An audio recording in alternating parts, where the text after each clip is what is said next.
Welcome to our Devos this week where we are talking about being a work in progress. We're all a work in progress. And that means that there's areas in our lives where we can improve.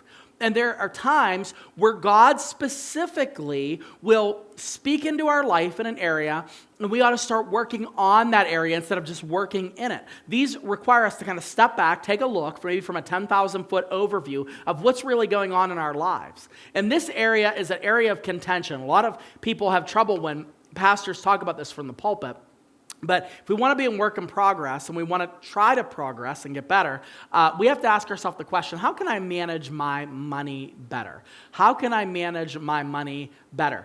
I think that it is deplorable and it's horrible that you can go to high school, and I hope that they're making changes like this. You can go to elementary school, you can go to high school, you can get degrees in college, you can get a doctorate degree, and no one ever really sits down and talks to you about like how to practically manage your money. Now, you could go to business school, and they talk to you about like different investments and how that works and the theory of it, but did you notice there's very little that talk about practical financial money management?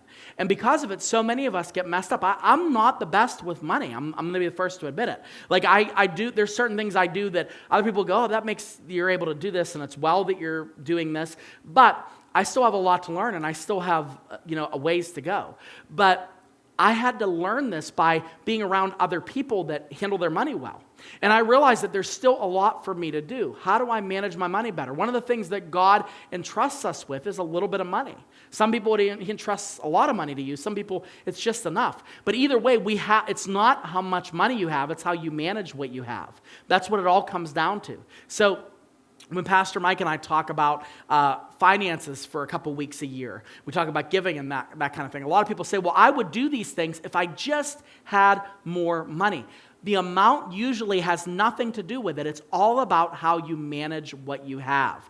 And what you do with your money has a lot of consequences in your ability to walk freely the way that God has called you to walk. Look what Jesus says in Matthew chapter 6, verse 2.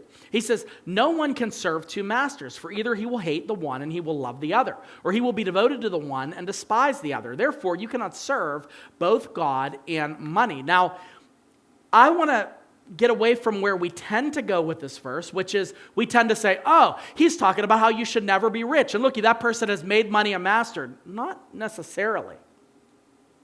That's a really good application of it. But what I believe is money can be your master when you're struggling to keep it. I mean, think about it. If you are messed up with tons of debt, if you're behind on your bills, if you're on the verge of having your home foreclosed upon, or if you're on the verge of having your car taken away, or all of those things, if that's on your mind, you are not going to be able to focus on doing what God wants you to do. You're going to be constantly thinking of what? Of money. Even if you don't have money. I mean, it's super noble to fold your arms and go, yeah, all these people are worried about money. Well, we need money to live. And if you don't manage money in a way that honors God, it's going to lead you to be distracted. So my encouragement to you is this. I want you to start to ask yourself, Pastor Mike calls it tweaking. How can I tweak my finances?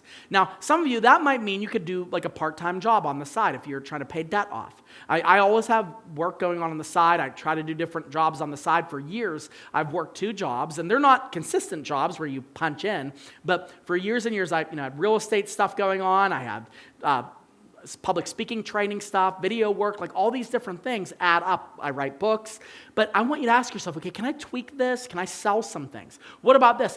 How often do you look at your budget or your spending plan?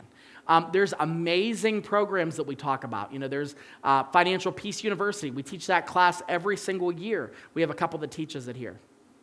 We have the YNAB software program. You need a budget software program, which is what I use. I really, really recommend you try that. It really helps you to understand where your money's going, and it's a good budgetary tool. A lot of people in the church have been using them. There's different ways you can subscribe to a podcast. There's different ways to learn how to be a better manager of your money because you don't want to allow money to be your master. Oftentimes, money becomes your master not because you're worshiping it, but because since you didn't manage it, it takes over the throne of your mind and your heart. So I want to encourage you. We're a work in progress. There's always things that we can do better. So no condemnation here, but how can you tweak this? How can you look forward and go, I want to be different than I am now? We are all a work in progress, but let's keep working on the things that God has called us to work on.